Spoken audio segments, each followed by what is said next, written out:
खुशियों का खाता। पति पत्नी की प्रेरणादायक कहानी। एक साल मिलने जुलने के बाद आखिरकार आज उसकी शादी हो ही गई। रागिनी आज बहुत ज़्यादा खुश थी। उसकी नई ज़िंदगी की शुरुआत थी। आज शादी की सारी रस्में ख़त्म हो गई थी और अंत में एक वेडिंग पार्टी ऑर्गेनाइज़ की गई थी।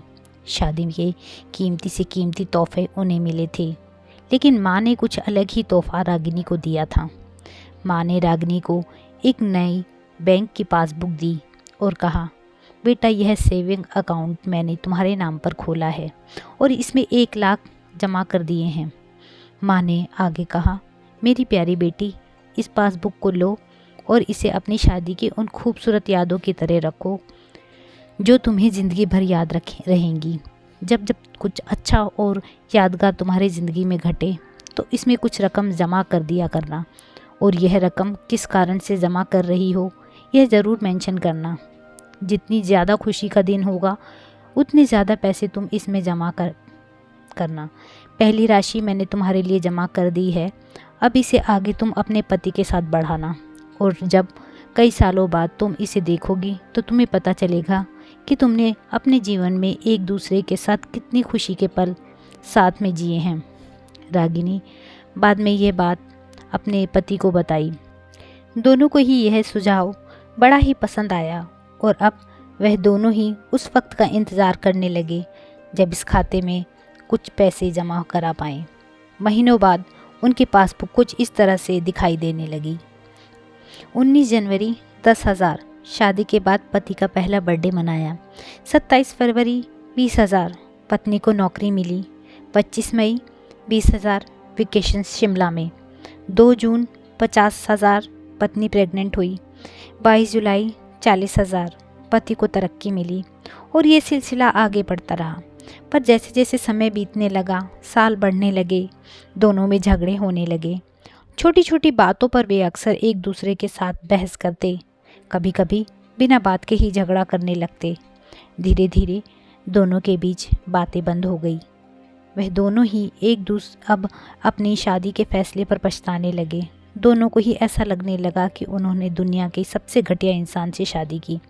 शायद उनके बीच का वह प्यार कहीं गुम हो गया जो पहले था। एक दिन रागिनी ने अपनी माँ से बात की। माँ, अब हम साथ नहीं रह सकते। हम दोनों ने ही यह फैसला लिया है कि अब तलाक लेकर अलग हो जाएं। मुझे समझ में नहीं आ रहा कि मैंने ऐसे इंसान के साथ शादी करने का फ़ैसला कैसे लिया था। उसकी माँ ने कहा, बिल्कुल, इसमें कोई बड़ी बात नहीं है। तुम वही करो जो तुम्हारा दिल कहता है। अगर तुम दोनों ही साथ नहीं रहना चाहते तो अलग होने में ही भलाई है, लेकिन उससे पहले एक काम करो। तुम्हें वह पासबुक याद है जो मैंने तुम्हें तुम्हारी शादी के दिनों में दी थी? सबसे पहले उस खाते में जमा सारे पैसे निकालो और उन्हें खर्च कर डालो। तुम्हें ऐसी कमज़ोर शादी का कोई भी रिकॉर्ड नहीं रखना चाहिए। रागिनी अपनी माँ की बात से सहमत थी, इसलिए वह वहाँ से सीधे बैंक चली गई और बैंक में लाइन में लग गई ताकि उसे अकाउंट को बंद करवा सके। जब वह लाइन में खड़े होकर इंतज़ार कर रही थी तब उसने एक नज़र उस पासबुक के अंदर लिखे रिकॉर्ड्स पर डाली। उसने पढ़ा और पढ़ती गई। वह सारी खुशियाँ, आनंद के पल जो उसने अपने पति के साथ जिए थे, सब उसकी आंखों के सामने आ गए और उसकी आंखों में आंसू आ गए। वह तुरंत वहाँ से निकल अपने घर पहुँची। रागिनी ने घर पहुँचकर सबसे पहले वह पासबुक अपने पति के हाथों में रखी और बोली कि तलाक लेने से पहले इस खाते में जमा सारे पैसे खर्च कर दो और इस खाते को बंद कर दो। अगले दिन पति बैंक गया और खाता बंद कराने के लिए लाइन में लगा। जब वह लाइन में अपना नंबर आने का इंतज़ार कर रहा था, उसने एक नज़र उस पासबुक पर डाली।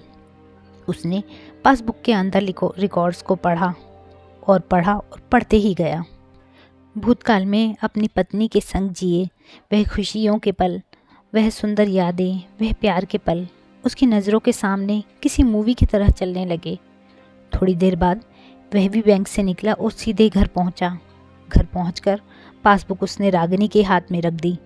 रागिनी ने जब उस पासबुक को खोल कर देखा, उसमें एक नई एंट्री 10 लाख की थी और उसके कारण के रूप में लिखा था, यह वह दिन है जब मुझे यह एहसास हुआ है कि मैं तुमसे कितना प्यार करता हूँ और यह भी कि तुमने मेरी ज़िंदगी में कितनी खुशियाँ लाई हैं। दोस्तों, यदि आपको यह कहानी अच्छी लगी हो तो इस कहानी को लाइक कीजिए, शेयर कीजिए और कमेंट कर मुझे ज़रूर बताइए कि आपको यह कहानी कैसी लगी और मेरे चैनल को सब्सक्राइब कीजिए। वीडियो देखने के लिए धन्यवाद।